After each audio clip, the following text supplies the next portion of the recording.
Hello guys, and welcome back to another Enshrouded guide, where today we're going to be covering the best locations for farming the various resources in Enshrouded's Wake of the Water update. For example, did you know the worst way to catch common fish for food is by fishing? We'll get to why shortly, but we'll also cover where you can find fish bones, fish teeth, oodles of passionflowers and gleam root, as well as a spot where you can get tons of pearls, which I know a few of you have been looking for. So without further ado, we're going to jump into it, starting off with food. And the first food that we want to cover is ginger. Now, ginger is one of those things that's actually quite difficult to find. There's not really a spot that I've found so far with oodles of ginger. But one place that has plenty enough for us to get started with is over the north of Dragon Dream Lake at Driftwood Wake. There's a tiny little patch of land just in the northeast corner over here, which has a selection of ginger plants. So it's these ones here. There are a few enemies, so don't worry too much about them. They're pretty easy to kill. And you want to grab all of the red leafed bushes, and you can see we've grabbed 12 from this little patch. I should also mention at the moment, to save on time doing everything, I have changed my settings so that we have mining damage at 200% and loot amount at 200% as well, just so that we can get these resources as quick as possible until they add some form of automation in the game, which I think is actually coming, and we'll talk about that in a future video. It saves us a lot of time. So now that we've got the ginger out of the way, the next thing that I want to talk about is going to be coffee. Now, I haven't actually seen any coffee trees in the wild, but there is the Winter Brew Farm, which is just across from here.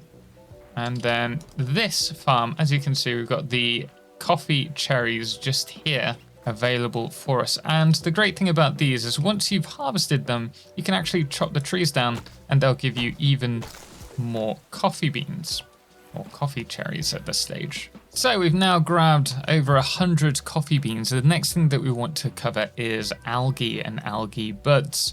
These can be found at any of the water locations throughout the world, but I highly recommend heading to Starfish Shores. This is actually a fantastic area for so many resources, which we'll be covering in today's episode.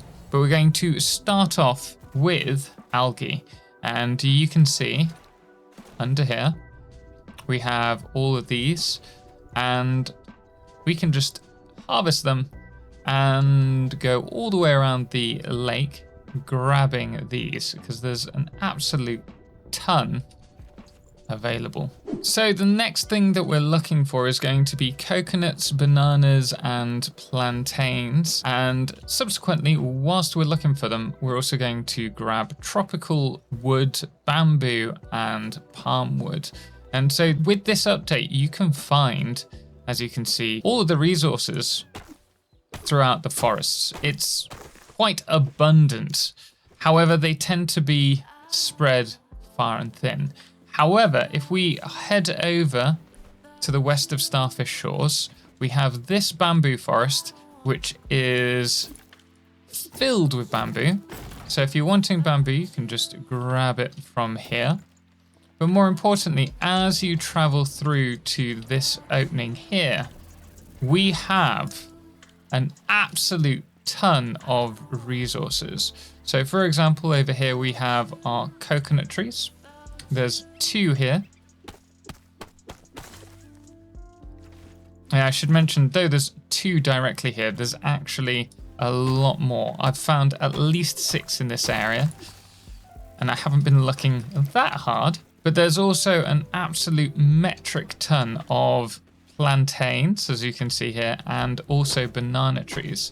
So we're gonna grab these here. Look for the little purple flowers as you're running around, and you will be surprised at how many you come across.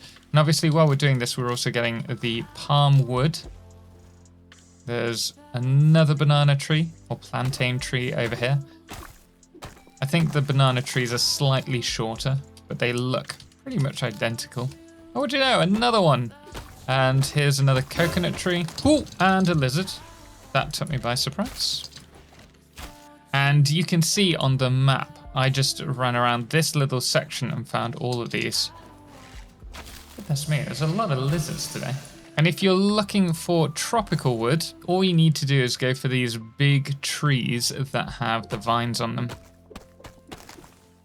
As you can see, there's plenty around. So now that we've got the coconuts, the plantains and bananas, as you can see, as well as bamboo, tropical wood and palm wood, we're now going to look for day lilies. Now the day lilies can be found all over the place, but if you're looking for a lot in a very short amount of time, you want to head to the suspicious Drakdal ruin. So we're going to head there now. And you can see here, all of these orange flowers are the day lilies. There's a little bit of ginger here as well, which is always welcome. And just a little tip while you're going out and getting these resources, I highly recommend grabbing the Calm Spirit skill here because it reduces the amount of enemies that are going to attack you. Oh yeah, and I should probably mention while we're here, paper reeds. It's these, you can find them in the bamboo forest, but they're also really abundant here. And I'm sure we're going to need these more in future updates as well. So the next spot that we're going to is Orville, and this is going to be for rice. It's easy just to fly over from the ancient spire and just head eastwards, though you will have to avoid some of the rocks. And this is actually a great spot for many other resources, food-wise, because there's things like saffron there, there's tomatoes, in fact you'll see. So the rice fields are just here, and you're looking for these ones for the rice seedlings, and then the ones that have seeded have the raw rice. So just grab as many of these as you want. And there are 2 fields of this, but I haven't found any raw rice outside of this.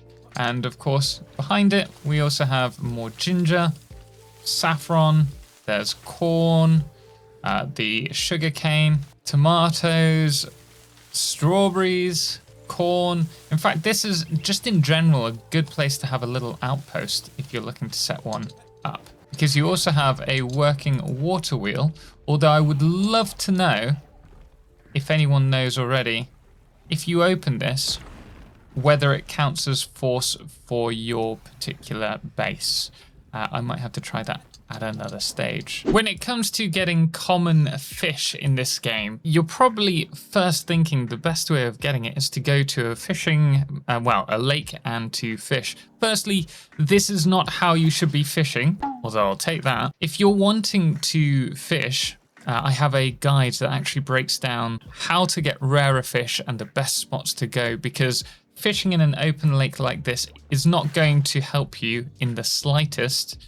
Even though I believe you can catch fish, we're not having that much luck with that today, so we'll try one more.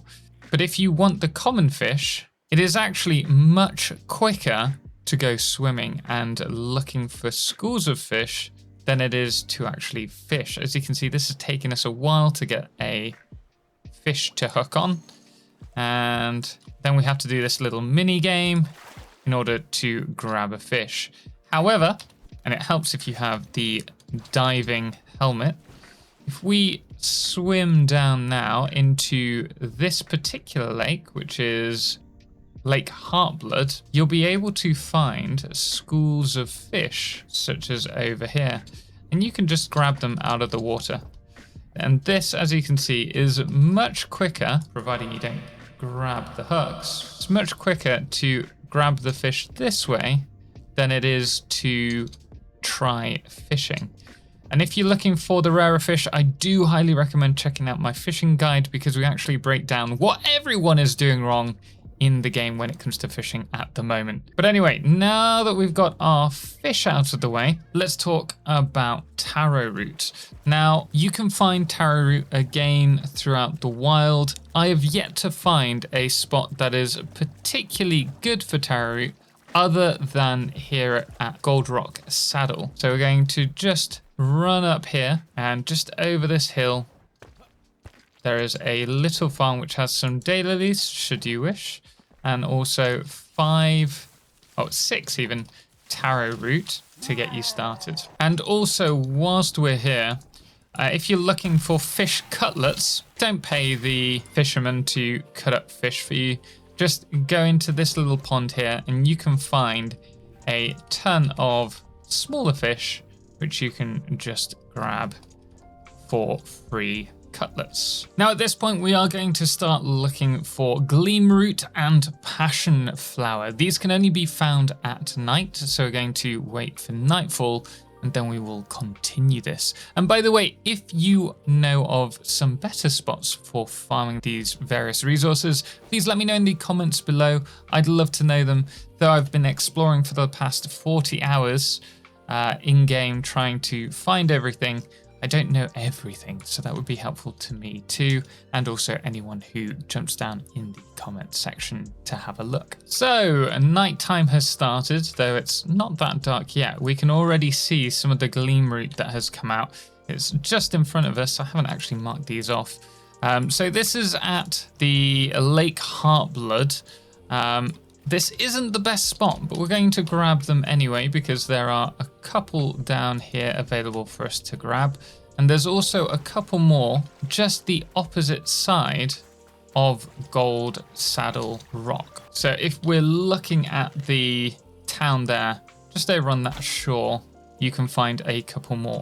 But if you're looking for a better location, then I will gladly show you these two. So first we're going to head over to Starfish Shores again. And this is probably my favorite location for Gleam Root. And we're just going to run around the outside. So you can see we've got a couple here and a couple more over here.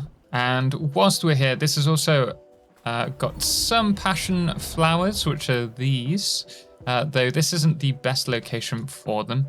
We're going to grab them as we go around because I'd quite like to get some for myself. But on the opposite side of the shore, there's also a few more Gleam Root that are worth grabbing. So we're going to head past this temple and you can see them over here. The next best spot for Gleam Root is the cargo lift, so just south of Heartblood. There's also Passionflower in this area as well, but we're going to take the Gleam Root from here and then work our way around to all of this Passionflower here and also the Passionflower north. So this is a really good spot if you're looking for Gleam Root and Passionflower. There's one below us, as you can see. But head to the river side, and this is where you'll get the Gleam Root. And there's a fair amount here. You can get about 6 or 7. And once we've grabbed those, we're going to head east.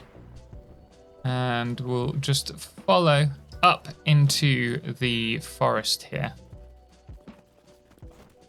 And it's here that you will start to see the passion flowers revealing themselves.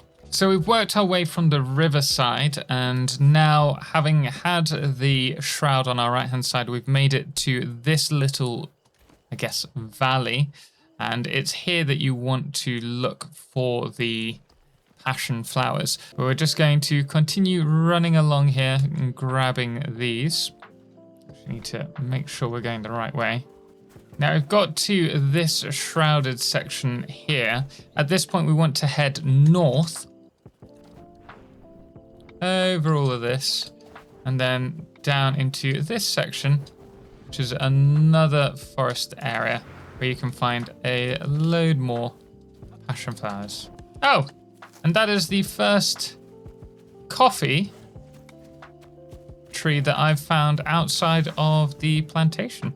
But point proven, there is a ton of passion flowers here available for you to grab should you wish. Moving on, we need it to be daytime now, so we'll be back shortly. And we're back during the day, and we're going to head across from Lake Heartblood up to the Aquamarine mine. If you hadn't guessed, this is the best place to get Aquamarine. This is the Aquamarine mine. So if you head straight in, then you'll notice there's a load on our right, on our left, and also at the back as well in here. And there's an absolute ton. So if you're struggling, head here. And again, this is just north of Orville. If you haven't yet got the underwater mining sieve, you're going to want to now head over to Shipwrecks just south of here or north of Orville to grab it. And the reason for that is we're going to go mining for gold, and you'll find it just here. Anyway, we're now going to head back over to Lake Heartblood. And the reason that we've gone back here is Gold Rock Saddle has called it for a reason. Here you will find an absolute metric ton of gold under the surface in this little cove. So we're going to head down there now. We've got our sieve in hand, and you can see we've got a load here that we can mine. But if we swim north into this cove, you'll also see that there's more available here. You've got the Mother of Pearl, and this is one of the best spots for grabbing pearls while we're here.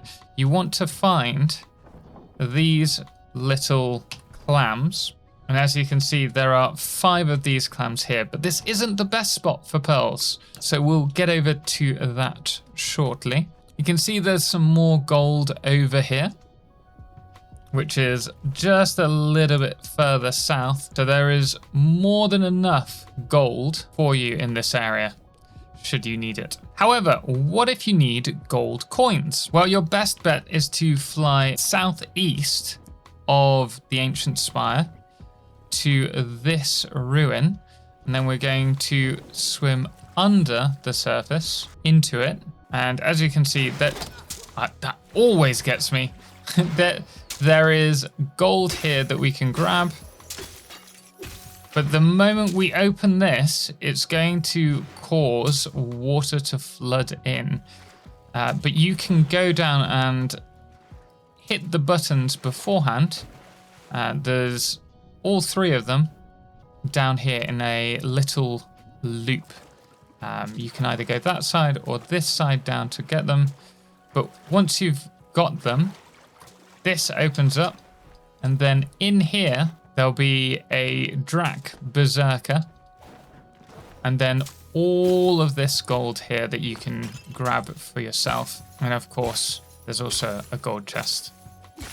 This is the best place that I have found for the gold coins so far. However, another spot worth talking about, which is really quick and easy to get to, is over in Stillwater Bay. So we're going to head over there now, and it's in this section here. So once you've made it to Stillwater Bay, you can head through here. There are 4 buttons that you can press to open this door, but it is much easier just to dig through and then walk around. And you have about 20 to 30 gold coins available here for you to grab.